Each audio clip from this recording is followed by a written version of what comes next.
update on his condition this morning. And again, as I mentioned, this is all happening as Officer Jamal Mitchell's family is in the midst of planning funeral arrangements. The details haven't been ironed out exactly as to when that will be, but we'll bring you those details as soon as we learn them. Jason. Heartbroken for that family and for the community as well. Audrey, thank you.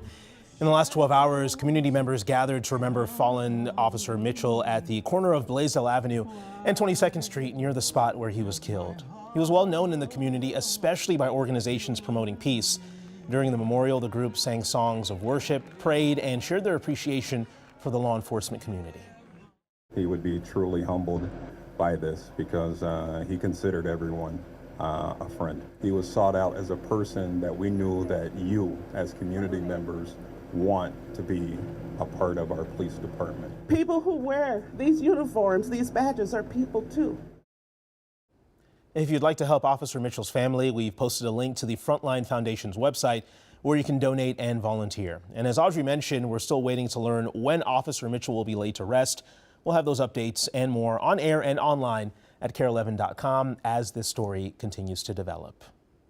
Well, time now 6:08 here on this Monday. Developing this morning, Hunter Biden's gun trial will get underway in Delaware, with jury selection set to begin in just a few hours. The president's son is facing 3 federal charges related to a gun purchase in 2018. He's accused of buying and possessing a firearm while using illegal drugs and lying about his drug use on a purchase form.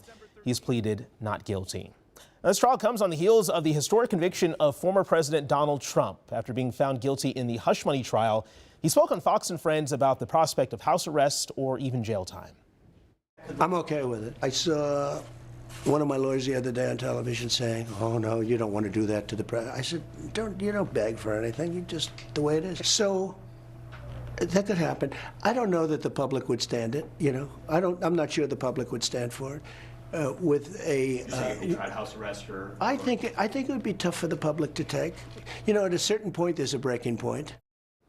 Now, Trump is set to be sentenced on all 34 felony counts in New York on July 11th, just days before the Republican National Convention.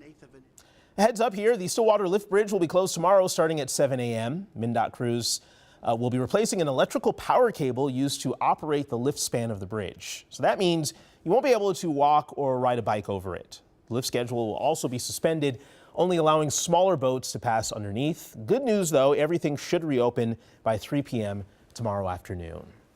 And once these storms move out, it's going to be a pretty sunny and warm afternoon. So if you want a place to cool off, today is opening day for the aquatic park in St. Louis Park. It has a pool, water slides, diving boards, and sun decks. Opening week hours are 11 to 1 and 4:30 to 8 p.m. during the week and 11 to 7 over the weekend, depending on the weather.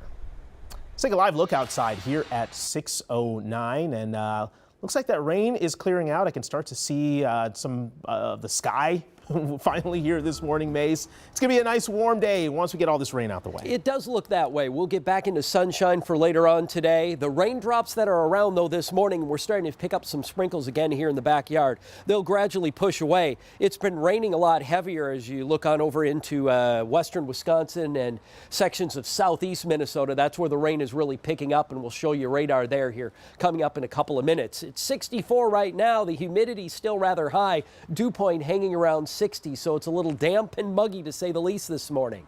Underneath the rain and clouds, temps are right now in the 60s, where the sky has started to clear and the humidity dropping. Western and northern Minnesota, you've fallen back on into the 50s. Look at all of that rain. Boy, it has been heavy through the overnight. If you're driving in some of these heavier pockets, it's slow and go, and there's been some ponding on some of the roadways. MSP picked up about 9/10, same thing for Flying Cloud, near an inch, about a half an inch in and around the Crystal Airport area. You can see from Lake Minnetonka through Minnetonka and Plymouth, Wayzata, Bloomington, eastward to Woodbury and over towards Hudson and Stillwater. Pretty light rainfall, but it's picking up southeast of Woodbury over towards Hastings and Menominee, all the way down through Red Wing and Owatonna. Owatonna, and then lightning as you get south of Mankato through Waseca and St. James over to Fairmont. Not as much, and then definitely the rain ending back in western Minnesota, but it's a sheet of rain still here in northwest Wisconsin, all the way from Lake Superior down to I-94 near Eau Claire, Menominee, and River Falls. The showers and storms remain rather put together through western Wisconsin and southeast Minnesota over the next couple hours. The metro gradually starts to clear out. Notice the rain is all off to the east by midday, and the sky is clearing out here in the Twin Cities. We'll get back into sunshine. Tomorrow starts sunny, and then some showers move into western Minnesota and northern Minnesota in the morning, expanding across the metro as we look into the afternoon. A level 1 marginal severe weather risk is out for maybe some large hail and gusty winds, like what was seen in isolated cases last night. Our forecast after that clears out, and we're into the 70s and sun, so the rain takes a break. All right, Mace, thank you. Millions of Americans struggle with asthma, but now a major move from some drug makers is helping those patients breathe easier. That story coming up in just 5 minutes. And then take a look. This is a live picture from the Rush Creek Golf Club. We're just hours away from tee time in the Randy Shaver Golf Classic, but there are some changes that we have to tell you about. John has those updates for us in just 3 minutes.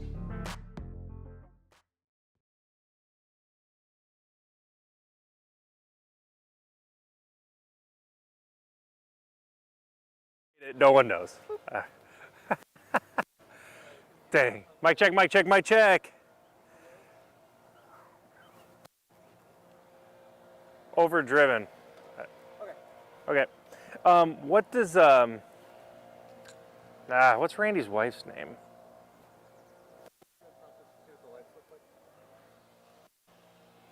Is it Roseanne? Yeah.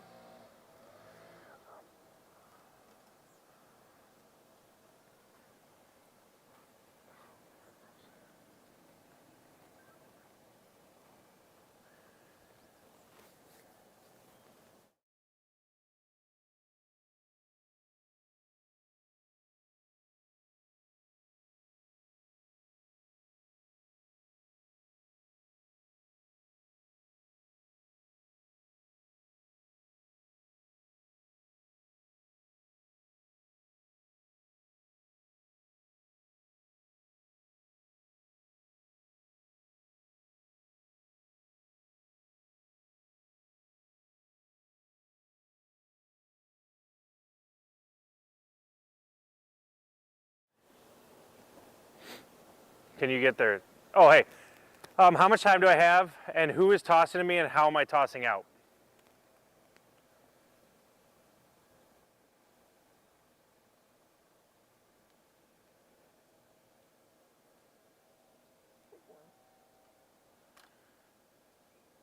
Okay.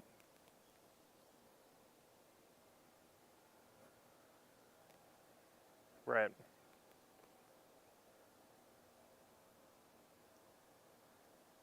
Okay.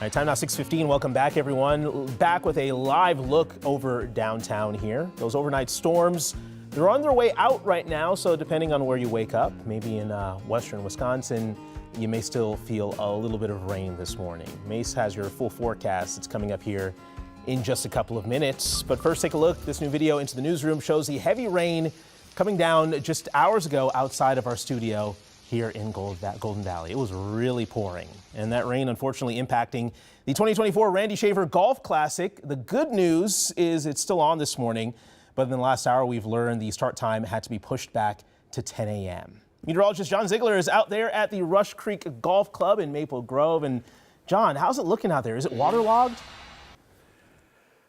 It is pretty waterlogged right now. We picked up about an inch or so. Now, I will say it was a really hard call here. You got to remember, there's going to be thousands of people out here. So even a little bit of water with all those golf carts and all the vendors, they got to protect the course. So I think this is more of a protection issue with all the rain. So we picked up about an inch here at the golf course. We didn't actually have a lot of severe weather yesterday, but we did pick up a widespread line of storms that rolled across the city. You guys have been watching Mace. I lost 9 holes of golf. The Fulton guy just came in, the Fulton Beer, and he's like, all right, let's get going. I'm like, dude, it was canceled till 10. He's like, why am I here? I'm like, why am I here right now? Just kidding. So listen, the Randy Shaver Classic, we're going on 29 years. It started off in 1995. It's raised over $9 million. The one amazing thing about the Randy Shaver Classic is his wife. Roseanne actually puts on all of this, all the work into this. Randy gives her all the credit for everything she does. And he's just like, we just use my name, but this is her baby. And what I love about the Randy Shaver Classic is they are so focused on where they put the money and where the money goes. They are focusing all the money that is donated to underfunded cancers. And that is what's so remarkable. It stays local, underfunded cancers. And again, golf is just the bonus here of what this is really about. But we'll see you guys here at 6:45 in a little bit. Yeah, Randy's made such an impact in the community. It's great to see. John, any predictions for how you'll play this morning? Phenomenal. It's a scramble. It doesn't matter. It doesn't matter. There's like ribs and beer, and yeah, I'm just here. That's why you're there. You're there for the ribs and beer, obviously. Yes, of course. All right, John. We'll talk to you in a few minutes. Come on. Thank you so much.